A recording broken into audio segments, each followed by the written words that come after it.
மாணவர்களின் உயர்கல்விக்கு வழிகாட்டும் help desk சேவை மையத்தை சென்னை அண்ணா அறிவாலயத்தில் முதலமைச்சர் மு.க.ஸ்டாலின் தொடங்கி வைத்தார். கல்லூரியில் சேரும் மாணவர்களுக்கு வழிகாட்டவும் உதவிகள் செய்யவும் திமுக மாணவர் அணி சார்பில் சேவை மையம் உருவாக்கப்பட்டுள்ளது. மாணவர்களுக்கு பயனளிக்கும் இந்த ஹெல்ப் டெஸ்க் சேவை மையத்தை சென்னை அண்ணா அறிவாலயத்தில் முதலமைச்சர் மு.க.ஸ்டாலின் இன்று தொடங்கி வைத்தார். விண்ணப்பம் நிரப்புதல், கல்லூரி தேர்வு, உயர்கல்வி தொடர்பான ஆலோசனைகளும் வழங்கப்படுகிறது.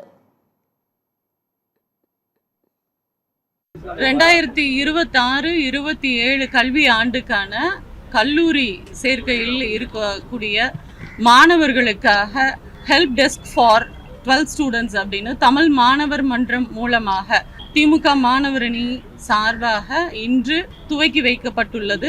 அந்த காலேஜ் விவரங்கள், கல்லூரி என்னென்ன கோர்சஸ் அவைலபிளாக இருக்குது, கேம்பஸ் இன்டர்வியூஸ் இருக்கா, எது இப்போ லேட்டஸ்ட் ட்ரெண்டிங்கில் போயிட்டு இருக்க கோர்சஸ் அப்படிங்கிற அந்த டீட்டெயில்ஸ் தமிழ் மாணவர் மன்றம் நிர்வாகிகள் வருங்கால முதலாம் ஆண்டு கல்லூரி மாணவர்களுக்காக இதை எடுத்து சொல்ல உள்ளார்கள்.